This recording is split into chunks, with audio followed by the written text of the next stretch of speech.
Greetings, everyone. My name is Matokin Alexei. I am 34 years old, and I was born and live in wonderful city, Vladivostok. It is situated in the Russian Far East. You can see the beauty of this city on the screen right now. You may ask why I record this and what do I need? The answer is simple. I want to share my thoughts with you. During many years I can't help thinking of one question. Are we alone? In the whole universe? Are we alone? I believe in God. And I understand that there is also God besides us, and that's why we can't say that we are alone in the whole universe. But when I ask this question about whether we are alone or not, I mean, are there any other sentient beings besides human? It seems to me that the answer to this question I found in sacred documents. It is written in the book of Genesis. So God created mankind. This book doesn't have any mentioning about God creating a large number of sentient beings, and mankind among them, not any mentioning about that. On the contrary, it is written very clearly there. So God created mankind. Nowadays we don't have any clear evidence that somewhere in the space there are other sentient beings besides mankind. Nobody sends us any signals from space. Nobody comes to visit us. That is why we can't deny the fact that mankind is one and only sentient being in the whole universe. We can't deny the fact that we are the beginning of all sentient life in the whole universe. Scientists all over the world begin to agree that there is probability that we are alone in the universe. Estimated probability of these thoughts to be true is 50%. If you have ever seen any unidentified flying objects in your life, that objects could be us, only from future. These thoughts also mean that we have future. And this is wonderful. According to sacred documents that are an inevitable part of our religion, God created mankind. Not simply created. He created mankind in His own image. In the image of God He created them. Do you realize how serious and fundamental are the principles which used God when He created us? So serious that they may be compared to the image of God. I understand that it is hard to believe, and we should carefully think and talk about such things that is connected with God and His plans, but still, how do you think, what principles used God when He created the whole world and mankind? I think that these are the principles of harmony. When you create something, it is very important to hold on to the principles of harmony, so that everything in your creation worked in a harmonic combination. Many ancient philosophers agreed that all our world, our earth, and the whole space is arranged by the harmonic combination of opposites. I think that God is giving us clues that can provide us answers about main laws of harmonic creation. These clues are hidden inside us. Let's look for them. Now we will analyze the structure of our brain. Not the whole brain, only our cerebral hemispheres. Our cerebral hemispheres are the most wonderful creation of God, and they have been analyzed by scientists during a long time period. For your convenience, you may pause this video, go to the internet and find the images of our cerebral hemispheres. When you have the picture of our hemispheres, so that you can see it through your eyes, we may continue. As you know, our hemispheres are divided into two parts, left hemisphere and right hemisphere. Scientists say that our left hemisphere is responsible for our logic, and our right hemisphere is responsible for our creativity. What aim did God pursue when He divided our hemispheres into logic and creative part? In fact, when human is doing something, it is rather difficult at first sight to say whether he is doing something logical or something creative.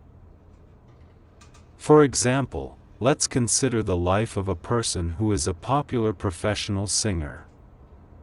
His high activity is mostly related to various events, concerts and concert tours all over the country.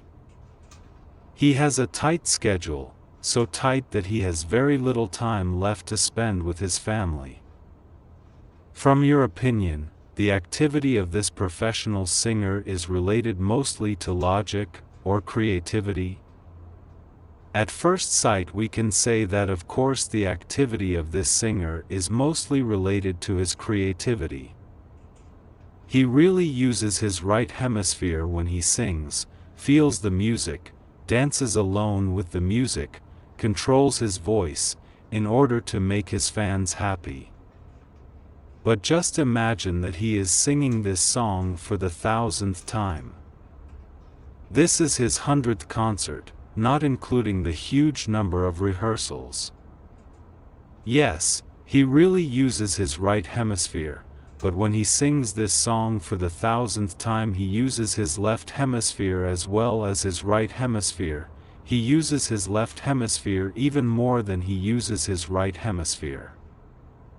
When he sings this song for the 1,000th time, he knows exactly when to begin, when he should make pause, when he should look at his fans, when he should move his hand, his leg, when he should sing louder, when he should sing quietly, when he should run to the dressing room to change clothes, how the sensitivity of microphone should be set up, and so on.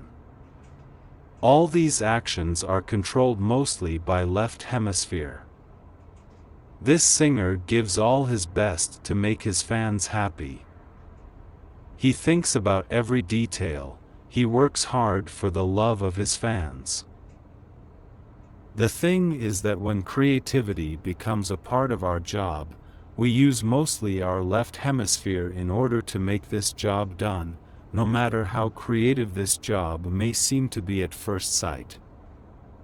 Still, we will definitely use our right hemisphere, but main control will be given to our left hemisphere. Let's consider opposite example.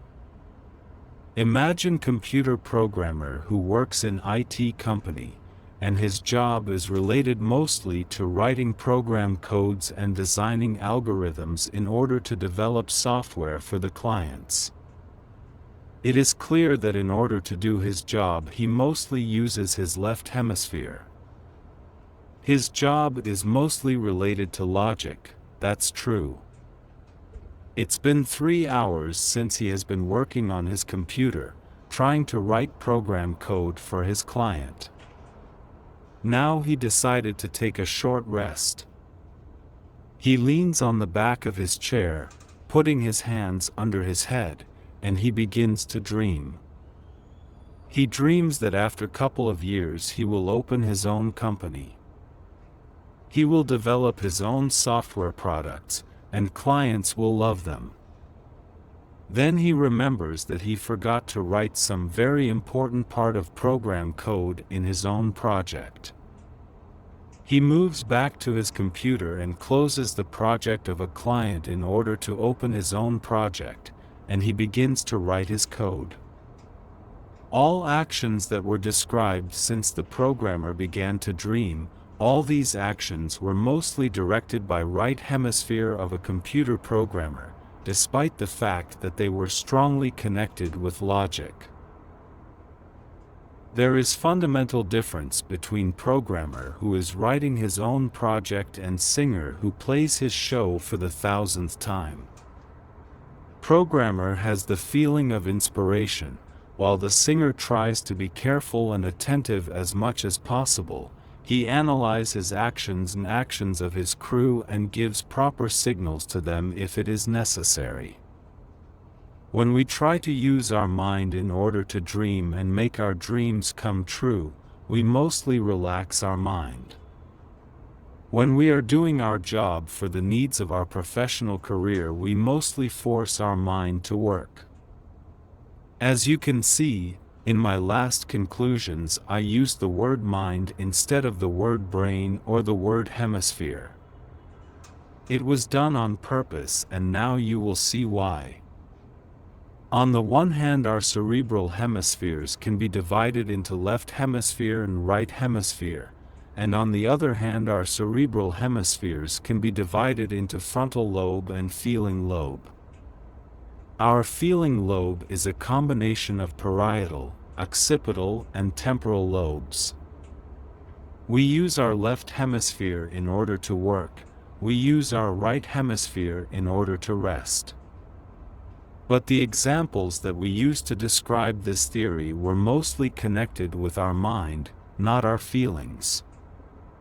For your convenience, you can pause this video, go to the internet or other resources and find the image of our cerebral hemispheres.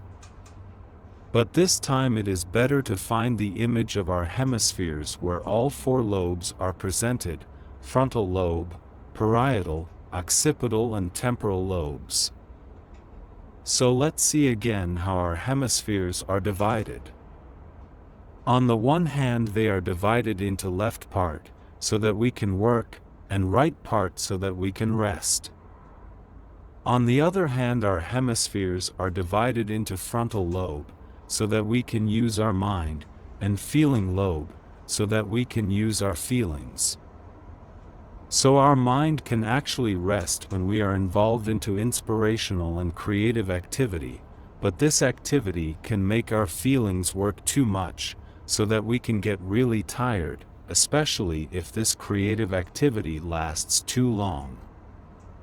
Our mind is forced to work when we do our job for the needs of our professional career, and this activity may not make our feelings work too much, so that after a long time of our mind working, we may not get tired too much.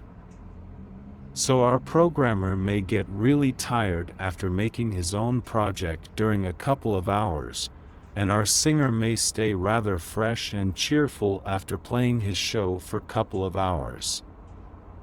Or everything may be completely opposite. Programmer will stay fresh and cheerful, and singer will be tired. Everything depends on individual abilities of singer and programmer.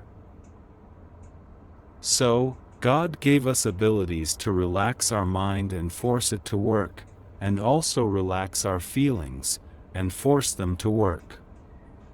For your convenience, you may pause this video, and find the image that presents the top view of our cerebral hemispheres. Top view of our cerebral hemispheres is very convenient because it easily allows you to imagine the structure of our hemispheres that will be presented now.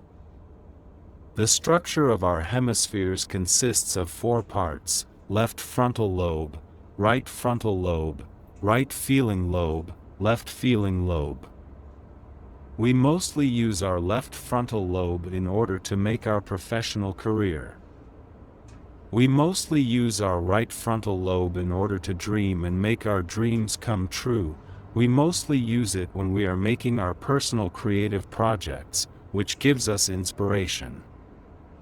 But what about our feeling lobes? What should we do in order to relax our feelings, or force them to work? One of the most popular examples of mostly relaxing our feelings is reading books for our own pleasure. When we read books during our free time in order to have some rest, we mostly activate our right feeling lobe. Of course, during our reading process all four lobes are activated, but still, most control of this process is given to our right feeling lobe. Other three lobes are activated in order to help our right feeling lobe. So, by changing our activities we can switch operation modes of our hemispheres. Reading for pleasure is one operation mode. Let's switch to another operation mode of our hemispheres. For example, now we are not reading for pleasure, now we are reading material in order to write our own book. In this operation mode we mostly use our right frontal lobe. The main difference between these two operation modes is that when we read for pleasure, our mind doesn't try to mostly control this situation. When we read for pleasure, our main aim is not producing thoughts, our main aim is to feel the pleasure. We read the author's thoughts, analyze them, learn lessons, develop our speech and feel pleasure of this process. When we try to write our own book, we feel inspiration and use our creativity with hope that our muse will help us to create something wonderful and interesting for our potential readers. When we try to write our book, our main aim is to produce thoughts that our potential readers may find rather interesting.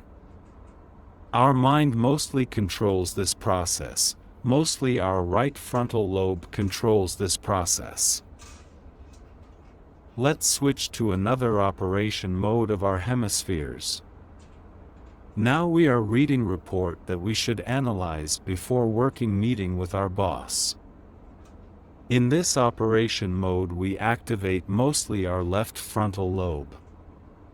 In this operation mode our main aim is to produce thoughts which will help us to get ready for our working meeting.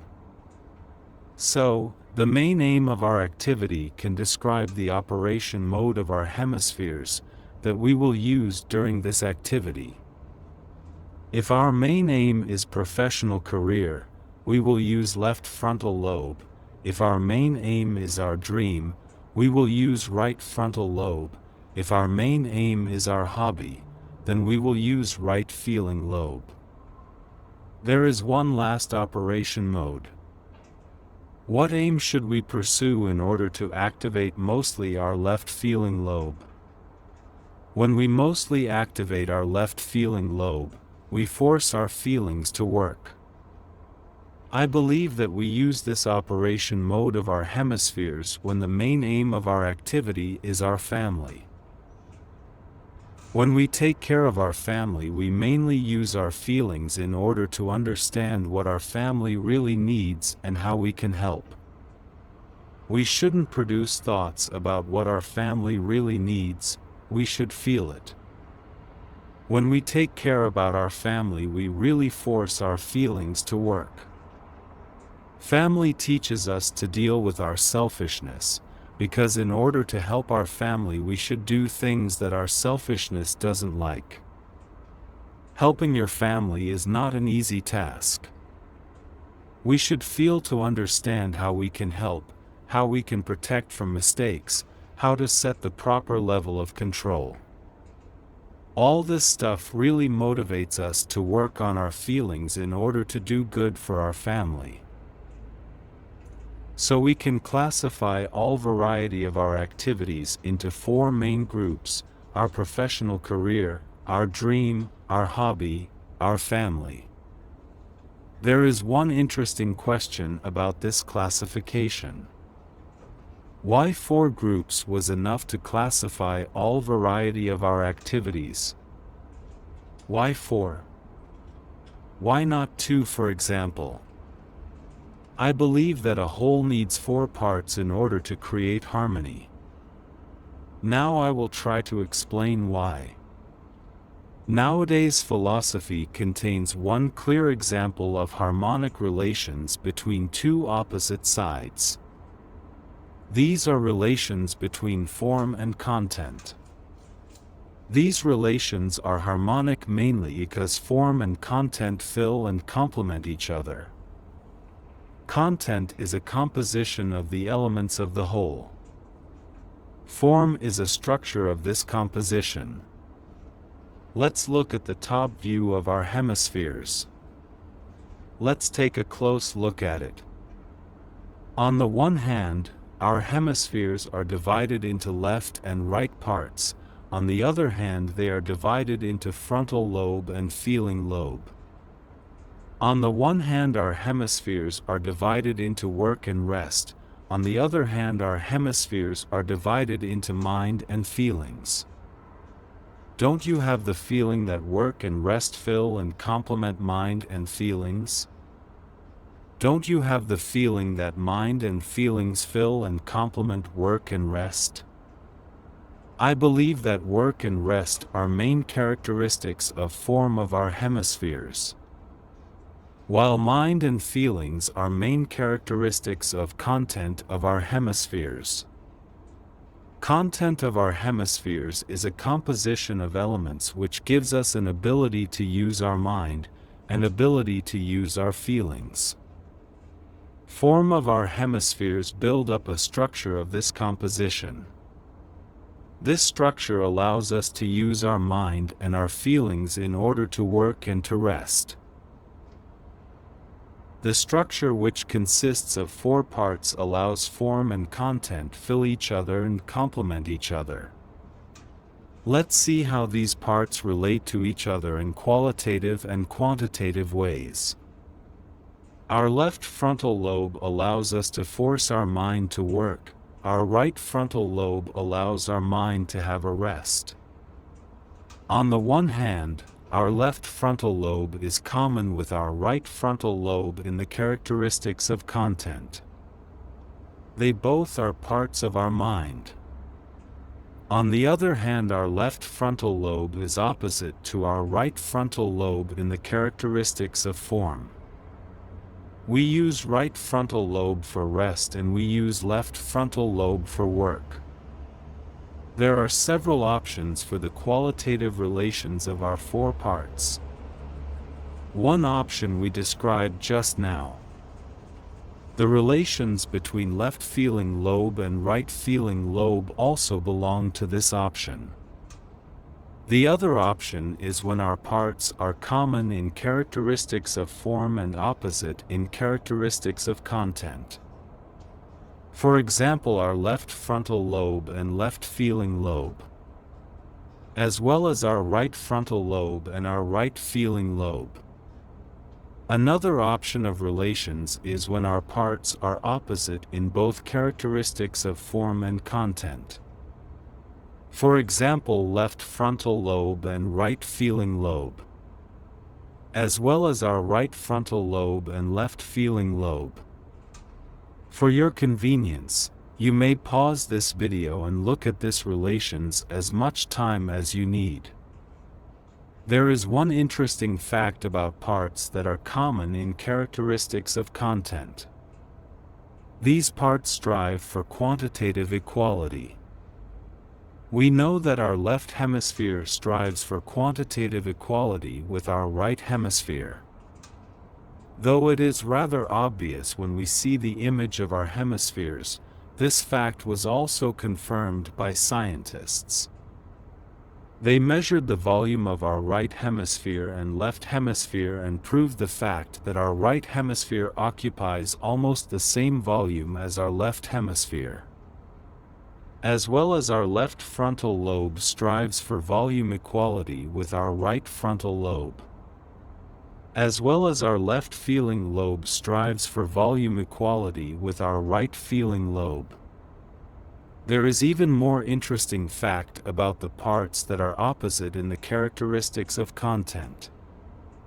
These parts strive for the quantitative golden ratio relations. Scientists measured the volume of our frontal lobe. It appears to strive for the amount of 38.2% of the volume of our cerebral hemispheres. It also means that the volume of our feeling lobe strives for the amount of 61.8% of the volume of our cerebral hemispheres. For your convenience, you may pause this video. Look for the link that provided to this video in order to read about these research results. We can suggest that quantitative characteristic is a part of content characteristics. That's why when 2 parts are common in content, they are common in quantitative characteristic. Being common in quantitative characteristic means striving for quantitative equality. When two parts are opposite in content, they are opposite in quantitative characteristic. As we can see, being opposite in quantitative characteristic means striving for quantitative golden ratio relations. Let's try to describe this feature by using numbers. First, we will choose two equal numbers. For example, 8 and 8. We subtract 8 from 8 and as a result we get 0. When two numbers are equal and we subtract one from another, we get 0. For your convenience, you may pause this video, take a pen and a paper so that we can continue. Let's take two numbers which strive for golden ratio relations. For example, 8 and 5. Let's write down on the paper 8 minus 5. We know that 8 minus 5 equals 3. So we write on our paper 8 minus 5 minus 3. And we don't stop. We continue this sequence of numbers which we get when we subtract one number from the other. So we write on our paper 8 minus 5 minus 3 minus 2 minus 1 minus 1, and now we get 0. We needed 5 subtractions in order to get 0. Okay. Now let's write down another sequence of numbers. For example, let's take 8 and for example 4. So we write on our paper 8 minus 4 minus 4 and we get 0. So we needed 2 subtractions in order to get 0. Now let's write down another sequence of numbers. Now we take 8 and 2. 8 minus 2 minus 6 and we get minus 4 as a result. So we needed 2 subtractions in order to get negative number. Let's analyze our results. It is obvious that when we begin to subtract numbers which strive for golden quality relations, we need much more subtractions in order to get to 0 or negative number. Much more subtractions than we need when we subtract numbers which don't strive to golden ratio relations. The thing is that golden ratio has an infinite number of decimals. In the internet you can easily find 10,000 digits of golden ratio. Golden ratio with 5 decimal places looks like 1.61803. So, if you for example divide 8 by golden ratio with 5 decimal places, you will get 4.9442840985643. You can use Excel or calculator in order to see the sequence of numbers which appears when we subtract 4.9442840985643 from 8. According to this sequence, we need 15 subtractions in order to get to a negative number. In our previous example, when we began our sequence with 8 and 5, our golden ratio had only 1 decimal place and looked like 1.6. And we needed 5 subtractions to get to 0. When we take golden ratio with 5 decimal places, we need 15 subtractions to get to a negative number. So the length of our sequence based on subtractions of numbers depends on how much accurate we take golden ratio at the beginning of this sequence. If we take golden ratio with all infinite number of decimals, then we get an infinite sequence of numbers which never goes to 0 or negative number. Let's analyze our results. On the one hand, when two numbers are equal, we need only 1 subtraction in order to get 0. On the other hand, when two numbers have golden ratio relations, they are not able to get to zero when we try to subtract them. This fact allows us to suggest that equality of two numbers is opposite to golden ratio relation of two numbers. When numbers are common, they are equal. When numbers are opposite, they strive to golden ratio relations. We don't speak about opposition of two numbers in sense of mathematics, we speak about opposition of two numbers in sense of philosophy.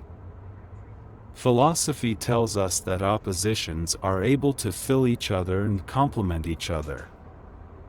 The sequence of positive numbers which we get by subtracting tells us how deep two numbers which are situated at the beginning of this sequence can fill each other and complement each other.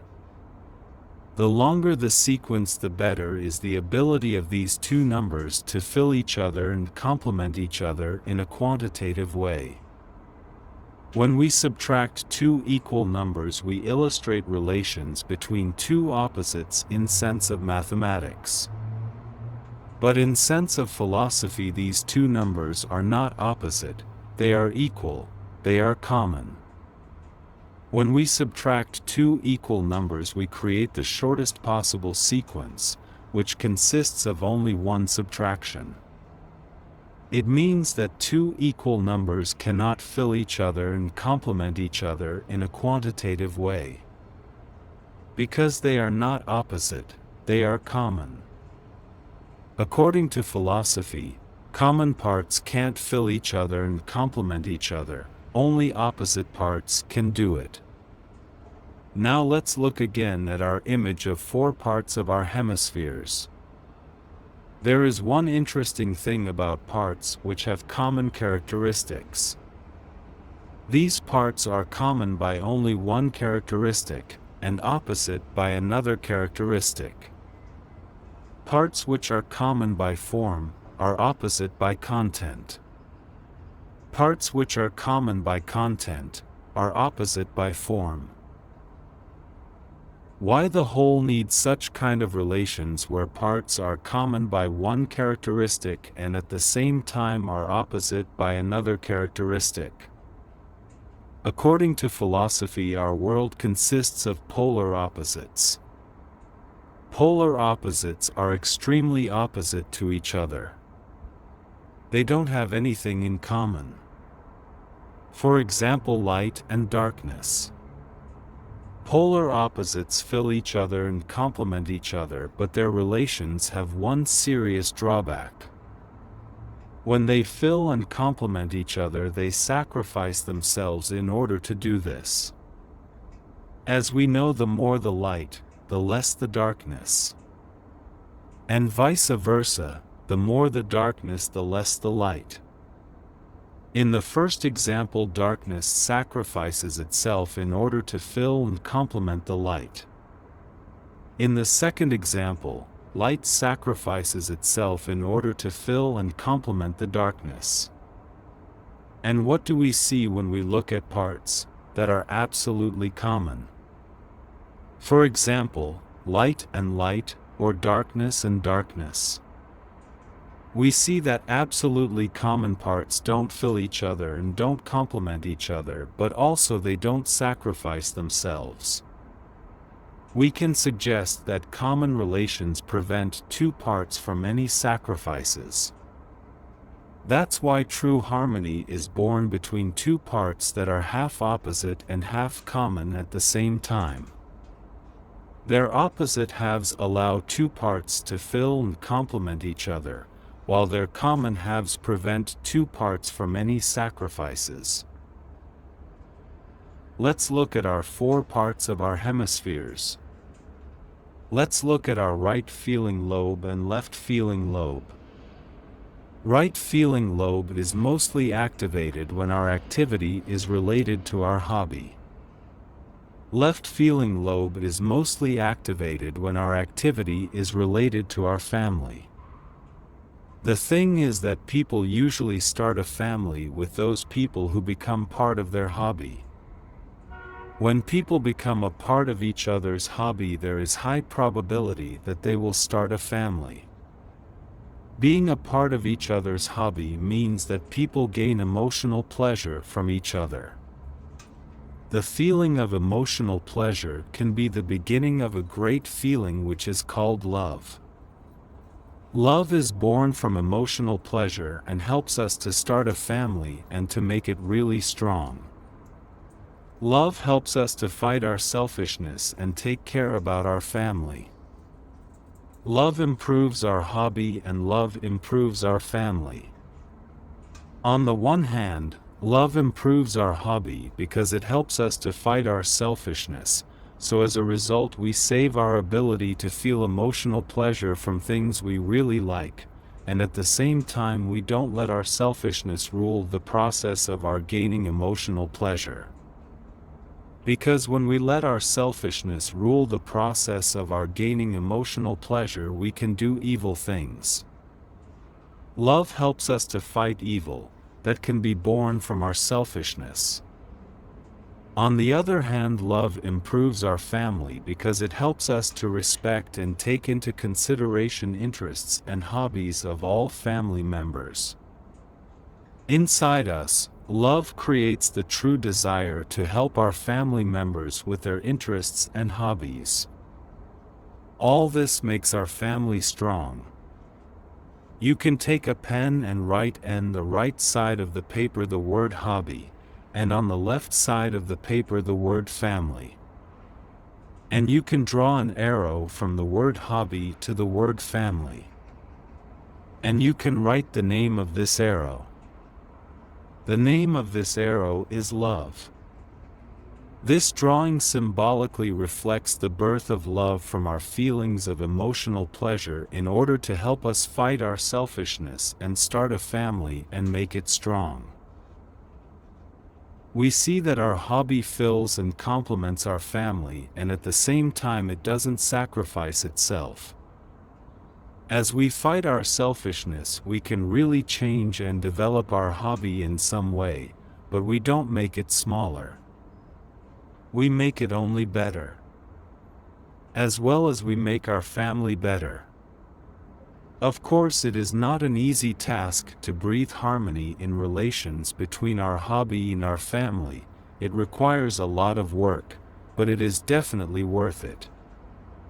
There is one interesting thing about harmony between two parts that are half opposite and half common. These parts are able to fill and complement only half nature of each other, and they can do it only in one direction. For example, parts that are opposite by form and common by content can fill and complement only form of each other. Being common by content help these parts to prevent sacrifices when they fill and complement each other's form, but at the same time being common by content allows these parts fill and complement each other's form only in one direction. Common relations help opposite relations to avoid sacrifices, but at the same time they take away the ability of opposite relations to fill and complement half nature of each part in one of two directions. It means that one direction will be harmonious for half nature of each part, and the opposite direction will lead to destruction of half nature of each part. Only one direction creates harmony between hobby and family. This is the direction that starts in our hobby, symbolizing the birth of love, and ends in our family, symbolizing how love fills and complements our family. These two parts have only one direction to fill and complement each other's form. If they were fully opposite like polar opposites, they would have two directions to fill and complement each other's form and content. But if they were polar opposites, they would sacrifice each other in order to fill and complement each other's form and content. That's why true harmony is born between two parts that are half opposite and half common, and this harmony has only one direction and it harmonizes only half nature of every part. Love is the only way to breathe harmony in relations between our hobby and our family. Love has the direction from our hobby to our family. The opposite direction, that is from our family to our hobby, is disharmonious because it means all things that take away our love from us.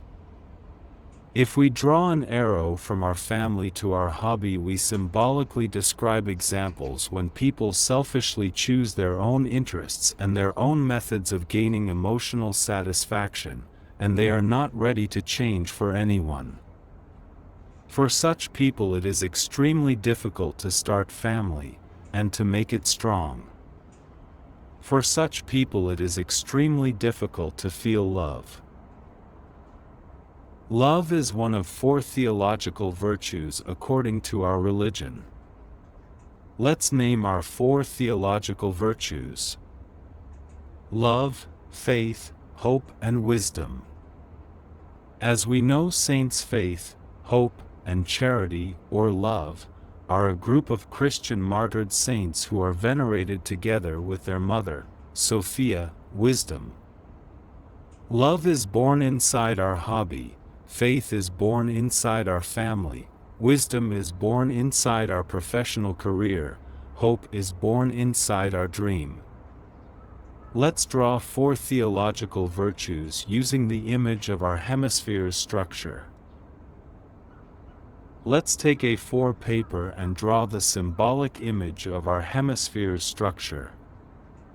We begin to draw from the center of A4 sheet of paper.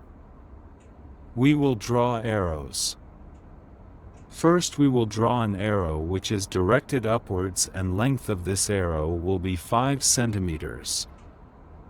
The name of this arrow is our dream, right frontal lobe. Then from the same center of the page we will draw an arrow which is directed downwards, and length of this arrow will be 8 centimeters. The name of this arrow is our family, left feeling lobe. The opposite directions of these 2 arrows symbolically describes qualitative relations between our right frontal lobe and our left feeling lobe. Our right frontal lobe and our left feeling lobe are polar opposites which are opposite by form and by content. We mostly use our right frontal lobe to relax our mind, and we mostly use our left feeling lobe to force our feelings to work. The length of each arrow symbolizes the volume that each part of our hemispheres occupies. Being opposite by content means striving for golden ratio relations between volumes of these parts, and as a result striving for golden ratio relations between lengths of these arrows. As we know, relation between 8 and 5 strives to golden ratio and equals 1.6. So we continue to draw. From the same center of the page we will draw another arrow which is directed to the right, and the length of this arrow will be 8 centimeters. The name of this arrow is our hobby, right feeling lobe. Our hobby is half common and half opposite to our dream and to our family. Our hobby is common by form and opposite by content to our dream, and our hobby is common by content and opposite by form to our family. You can see that an angle between 2 arrows which have opposite directions equals 180 degrees. You can see that an angle between 2 arrows which are half common and half opposite equals 90 degrees. Why 90 degrees? The thing is that 90 degrees is a halfway that one arrow travels from the state of being absolutely common to the state of being absolutely opposite by its direction. That's why 90 degrees between 2 directions symbolize qualitative relations of being half common and half opposite. Just think. You can easily compare upward direction and downward direction. If somebody asks you to compare upward direction and downward direction, you will easily do this. You will say that they are opposite. If somebody asks you to compare left direction and right direction, you will easily do this. You will say that they are opposite. And if somebody asks you to compare upward direction and, for example, right direction, what will you say? Trying to compare upward direction and right direction can become a logical trap for us. The thing is that our mind doesn't understand whether these two directions are more opposite or they are more common to each other. That's why the first thing that comes to our mind when somebody asks to compare these two directions is that these directions can't be compared because they are completely different. And this thought is a trap that we feel when we are trying to compare directions which are half opposite and half common at the same time. Let's draw our last arrow, which is directed to the left, and the length of this arrow will be 5 centimeters. The name of this arrow is our professional career. Our professional career is a polar opposite to our hobby and is half opposite and half common to our dream and to our family. The lengths of arrows which are common by content are the same. The lengths of the arrows which are opposite by content strives to golden ratio relations. Now we can draw our 4 theological virtues: love, faith, wisdom, and hope. We can draw a symbolic arrow, from an arrow that illustrates our hobby, to an arrow that illustrates our family. The name of this symbolic arrow is love. Then we can draw a symbolic arrow, from an arrow that illustrates our family to an arrow that illustrates our professional career. The name of this symbolic arrow is faith. Our faith is born inside our family. Our family is able to give faith to us. It begins with a family's religious beliefs, which teaches us what is right and what is wrong and what is good and what is evil. On the basis of family's religious beliefs, our family tries to give us faith primarily in our professional abilities and talents. Our parents try their best in order to give us good education so that we are able to acquire professional skills that we will need in our life in order to make a career and become somebody. The same thing we do for our children. The same thing can do a husband to wife and vice versa, or any member of the family to any member of the family. Our faith is born inside our family on the basis of our religion and is directed towards faith in our professional skills and abilities. Let's draw a symbolic arrow from an arrow that illustrates our professional career to an arrow that illustrates our dream. The name of this arrow is wisdom. Our wisdom is born when we try to make a professional career, and it develops when we are able to use our professional skills and abilities in order to achieve our dream. Our wisdom helps us to stay motivated and clearly understand what we are doing and why we are doing this. Our wisdom shows us that in order to stay motivated, we should use our professional career not only to satisfy the needs of our family, but also to achieve our own personal dream. Our wisdom is reflected not only in our knowledge, our wisdom is also reflected in our actions. It is not enough just to know how to do things right, we should actually do things right. And from these actions we get practical knowledge that improves and develops our wisdom. In order to make actions, we should always stay motivated. Our dream is the thing that gives us best motivation in order to make actions, to use our professional skills and abilities and our professional career in order to achieve our dream. Wisdom is a force that is born through realization of our professional skills and through our motivation is directed to achieving our personal dream. The interesting thing is that when we make a career and we don't use it to fulfill our dreams, wisdom doesn't develop in us. It tries to arise, but these tryings are not successful. In this work we consider wisdom as great force that our mind possesses. This force is reflected in our practical abilities to use the external environment in order to achieve our personal goals. So it is better that people who have a great developed wisdom pursue harmonious goals, otherwise they can do evil on a large scale. Let's draw a symbolic arrow from an arrow that illustrates our dream, to an arrow that illustrates our hobby. The name of this arrow is hope. Hope is born when we are trying to achieve our dream. Hope is directed to our hobby because hope helps us to enjoy life. The direction of hope means that in the process of chasing our dreams we shouldn't forget to let our feelings rest.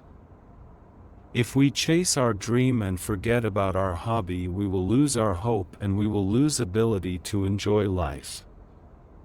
We should not forget that when we do actions to fulfill our dream, we relax our mind, but not our feelings. We should never forget about relaxing our feelings so that our feelings can rest. Our feelings get rest when we gain emotional satisfaction from our hobby. When we chase our dream, we create a potential to enjoy life, and we use this potential when we enjoy our hobby. Don't forget about that. This image shows how 4 parts of our hemispheres fill and complement each other, creating harmony of the whole. I suggest that every creation of God is filled with this harmony, based on relations between its 4 parts. In order to check this suggestion, we should analyze a lot of data from various experiments. But if we just look around, we will see that almost every living creature on Earth has symmetrical structure. And as we remember, symmetrical structure arouses from the relations of 2 parts which are common by content and opposite by form. More than that, it is worldwide known fact that besides structure symmetry, almost every living creature is filled with golden ratio relations. If we combine these 2 facts, we get the raw image of harmony which is presented in this work. I suggest that sacred documents describe this model of harmonic relations between 4 parts. It is written in the book of Revelation, "After this I saw 4 angels standing at the 4 corners of the earth, holding back the 4 winds of the earth to prevent any wind from blowing on the land or on the sea or on any tree." What are the 4 corners of earth? The 4 corners of earth are 4 90-degree zones which symbolize the relations between parts that are half opposite and half common at the same time. These relations are the basis of harmony. What are 4 angels standing at the 4 corners of the earth? 4 angels are 2 characteristics of the form and 2 characteristics of the content which fill and complement each other. Our 4 angels show us how we can divide a whole on the basis of content, and on the basis of form. For example, we can divide our hemispheres by mind and feelings. And this is the division by content on the basis of form. This division shows how form of our hemispheres fills and complements content of our hemispheres. We can divide our hemispheres by work and rest. This is the division by form on the basis of content. This division shows how content of our hemispheres fills and complements form of our hemispheres. Let's try to draw these 2 opposite methods of dividing a whole. We won't use arrows this time. This time we will not draw a structure of the whole, and we will not show relations between parts of structure. That's why this time we will not use arrows. This time we will draw two opposite methods of dividing the same whole. We will show relations between these two methods. This drawing will illustrate how form and content fill and complement each other. Instead of arrows, we will use line segments.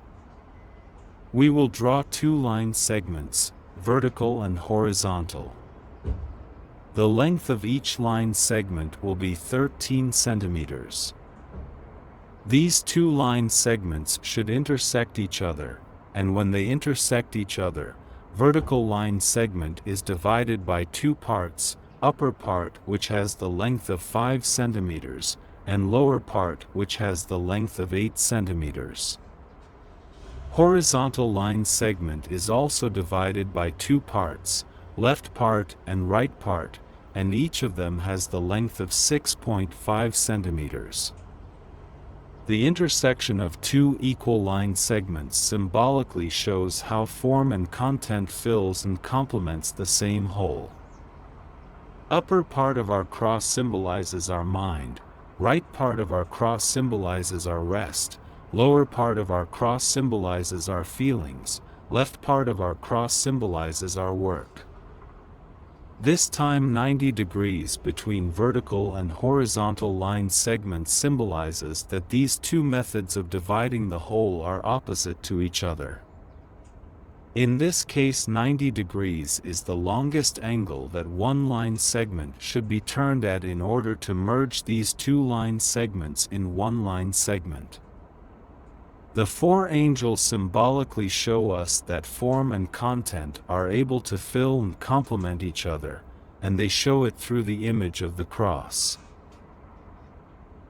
The image of the cross shows us that form and content are able to fill and complement each other in both directions without any sacrifices.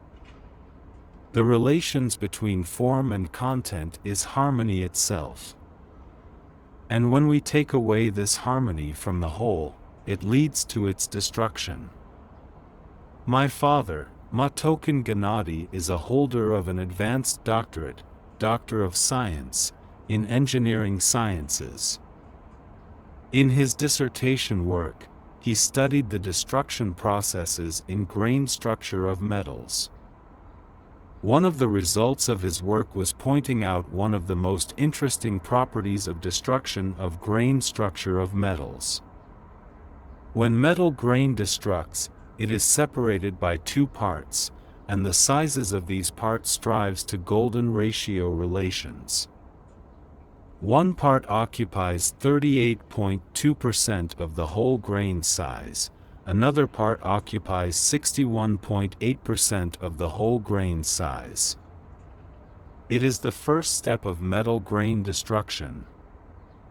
The second step of metal grain destruction comes when the part that occupies 61.8% is also divided by two parts, sizes of which also strive to golden ratio relations. The sizes of these parts occupy 38.2% and 23.6% of the whole grain size.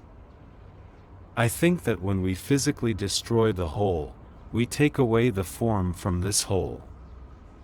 When the form of the whole is taken away, it is not able to fill and complement the content of the whole. When we take away the form of the whole, we leave only its content parts which cannot be united anymore. That's why the physical destruction of the whole mainly means its separation into two parts, sizes of which strive to golden ratio relations. After the destruction, each content part is separate whole with its own form and content. And that's why if we continue to destruct these parts, they will also separate into two parts which will strive to golden ratio relations by their size. The relations between form and content is harmony itself. But how form and content are able to fill and complement each other in both directions without any sacrifices? They can do it because of the harmonic structure of their relations. Let's see what is written about that in the book of Revelation. Let's read again. After this I saw 4 angels standing at the 4 corners of the earth, holding back the 4 winds of the earth to prevent any wind from blowing on the land or on the sea or on any tree. Our 4 angels hold 4 winds, they hold 4 flows of energy, that 4 parts of our structure use in order to fill and complement each other. Our mind holds the wind which is called wisdom, our rest holds the wind which is called hope, our feelings hold the wind which is called love, our work holds the wind which is called faith. As you can see, we use the word hold when we speak about our winds. The thing is that the main goal of every angel is to hold back every wind from blowing to the opposite direction. If every wind will blow in the opposite direction, this will lead to the destruction of the whole. So the form and content of the whole fill and complement each other in both directions without any sacrifices, only when 4 winds blow in a harmonic direction. That is how model of harmony can be described in general. I think that every God's creation has this model of harmony in its structure. The more scales of structure is provided with this model of harmony, the more chances the creation has for the harmonic function and development. As we can see, our hemispheres are provided with this model of harmonic relationships. And what about animals? Scientists and researchers from the site Faculty Washington Education say that the proportion of frontal cortex to the rest of the cerebral cortex in humans and great apes is similar. The values for humans were from 36.4% to 39.3%. The values for great apes were from 35% to 38.7%. Both humans and great apes have relatively larger frontal cortices compared to those of the lesser apes and monkeys. It means that human and great apes have the same level of harmony in the structure of hemispheres. How that can be possible? We know that human beings are much more developed than great apes. The level of harmony in human hemispheres just can't be equal to the level of harmony in hemispheres of great apes. The thing is that the God provided also our frontal lobe with the same level of harmony as He provided our hemispheres.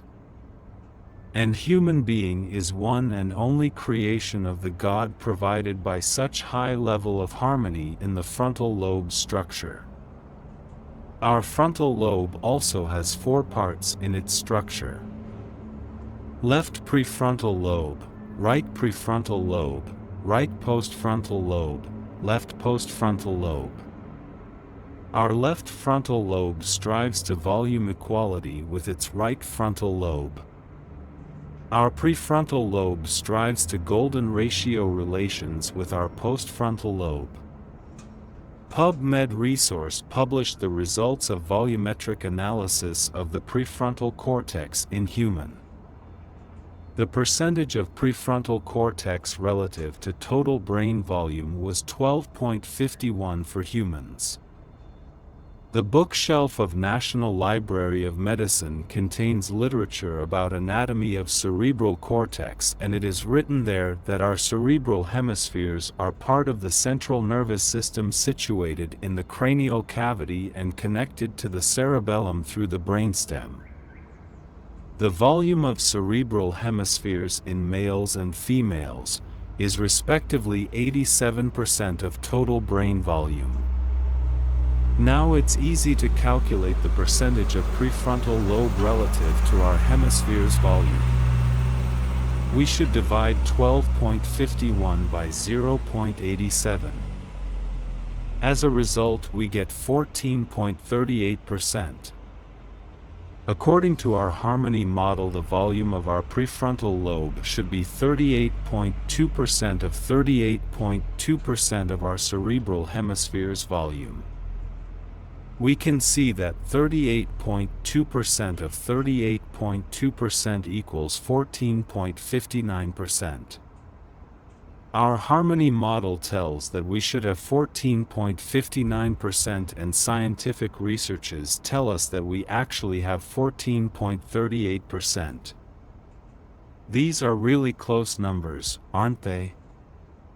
Oxford Academic Journal says that indeed, of all mammal species, it is in humans that the prefrontal cortex is the most developed in proportion to the rest of the brain. All these numbers and conclusions prove the fact that only human beings have true harmony in the structure of frontal lobe. God breathed much more harmony in our creation than He breathed in other living creatures. That's why human beings are much more developed than animals. We have much more harmony inside us. That's why we have much more opportunities for harmonic function and development. But still we may not use these opportunities, and as a result we create disharmony instead of harmony. Our development may be disharmonious not only because we provide nature with various ecological problems.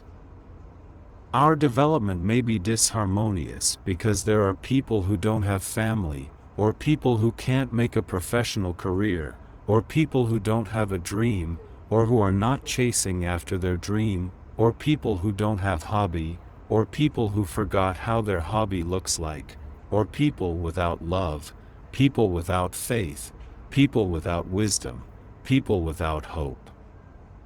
It means that no matter how much harmony God breathes in us, we may not use all its potential. There's got to be something else. There's got to be the key to activate our harmony. Let's take the image of the cross that symbolizes 4 angels of our hemispheres. And let's illustrate 4 angels of our frontal lobe. Frontal lobe is our upper part of cross. In order to illustrate 4 angels of our frontal lobe, we should draw a horizontal line segment that intersects our upper part of cross so that our upper part of cross is divided into 2 parts, upper part which has the length of 1.9 centimeters and lower part which has the length of 3.1 centimeters. Our horizontal line segment should have the length of 5 centimeters. Our horizontal line segment should be separated into 2 parts, left and right. Each part should be 2.5 centimeters. Here comes the cross that symbolizes 4 angels of our frontal lobe. These 4 angels can be our ideas. Ideas about our mind, ideas about our rest, ideas about our feelings, ideas about our work. These 4 angels create structure of 4 parts and 4 winds. And all of these can be our ideas. Left prefrontal lobe is our ideas about our professional career, right prefrontal lobe is our ideas about our dream, right postfrontal lobe is our ideas about our hobby, left postfrontal lobe is our ideas about our family. 4 winds of harmony of our frontal lobe are ideas about our love, ideas about our faith, ideas about our wisdom, ideas about our hope. So we can use our ability to produce ideas in order to stimulate our hemispheres to work in all 4 operation modes. When we are thinking of an idea of how we can improve the situation with our professional career, we mostly use our left frontal lobe, especially our left prefrontal lobe. When we are thinking of an idea of how we can improve situation with fulfilling our dream, we mostly use our right frontal lobe, especially our right prefrontal lobe. When we are thinking of an idea of how we can improve situation with our hobby, we mostly use our right feeling lobe and our right postfrontal lobe. When we are thinking of an idea of how we can improve situation with our family, We mostly use our left feeling lobe and our left postfrontal lobe. Our ideas can be the key to activating the harmony of our hemispheres. I think that if we will harmonize the time that we spend on our ideas, we will activate the true harmony of our hemispheres. Of course, everybody understands that our life may be very busy and we can't, for example, spend all day trying to produce idea of how we can improve situation with our hobby, for example. And maybe we shouldn't really do that. Maybe it's enough to think of such ideas, even if only a little bit, before we go to sleep, for example. If we think of any idea before we go to sleep, we take this idea with us to our subconscious after we fall asleep. And because of that, during the next day, thinking of this idea is provided by our subconscious. That's why we may think about this idea spontaneously and involuntarily during all next day, even if we are extremely busy. For example, in order to make it simple to us, we may think a little bit before we go to sleep about our ideas of improving our 4 aspects of life. During 5 days, we may think of an idea about improving our professional career. During next 5 days, about an idea of improving situation with fulfilling our dream. During next 3 days, about an idea of improving situation with our hobby. During next 3 days, about an idea of improving situation with our family. And then we need to repeat this cycle again and again. Such little impacts, which we make on our parts of hemispheres, may be extremely useful during a long time period because the structure of these impacts is filled with harmony of qualitative and quantitative relations. More than that, there is another harmonious sequence of our cycle of little impacts on 4 parts of our hemispheres that we make before we go to sleep. During 3 days, we may think of an idea about improving our professional career. During next 3 days, about an idea of improving situation with fulfilling our dream. During next 5 days, about an idea of improving situation with our hobby. During next 5 days, about an idea of improving situation with our family. And then we need to repeat this cycle again and again. I think that these 2 sequences of our little impacts have the same level of harmony, and you can choose what sequence you like most, and you can use it. I think that after 1 year of using one of these sequences may seriously change your life for the good. By these little impacts, we stimulate our 4 angels to hold back each of 4 winds of harmony from blowing to the opposite, disharmonious direction. This little impacts may be the key to activating true harmony of our cerebral hemispheres. Maybe sacred documents describe this model of little impacts, which may be the key to activating all harmonious potential of our hemispheres. The book of Revelation mentions about phenomenon which is called the seal of the living God. It also mentions that putting a seal of the living God on our foreheads will save us all. Maybe the seal of a living God is a harmonious model of impacts which we make in order to activate all harmonious potential of the whole.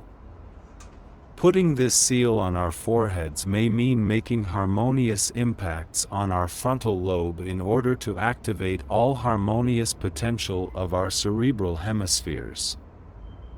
More than that, knowing the general model of harmony gives mankind a lot of opportunities. Maybe God created us for a great purpose.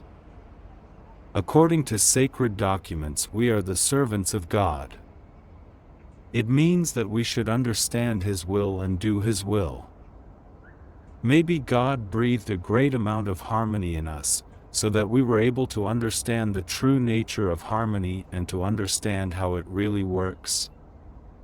Because when we will understand its true nature, we will be able to breathe harmony in our creations, and we will be able to put the seal of living God on our creations in order to activate all harmonious potential that we breathed in them. More than that, we may find harmony in structures that God has already created, and we can use the seal of living God in order to activate all harmonious potential that God breathed in it. We may find harmony in the structure of Adam, for example. Then we may find a way to make harmonious impacts on Adam's structure in order to activate its all harmonious potential that God breathed in it. I think that it will help us to overcome diseases and aging. And it's not just fantasies, it's our main mission. The book of Revelation also mentions sparks of living water and people who will live for thousands of years. It's not fantasies, it is the mission given to us by God. Aging is not only a human problem. Look around, everything you see is aging. Completely everything. Our planet is aging, stars, space, moon, sun, they are all aging. They won't live forever without help. They won't live forever without the seal of God. As I said at the beginning of my message, mankind can be the only hope of the whole universe to survive. We may be the only sentient beings who is able to understand harmony and use it in order to save our universe. I believe that mankind has a great purpose given to us by God. I hope you will share my beliefs. Thank you for listening. God bless us all.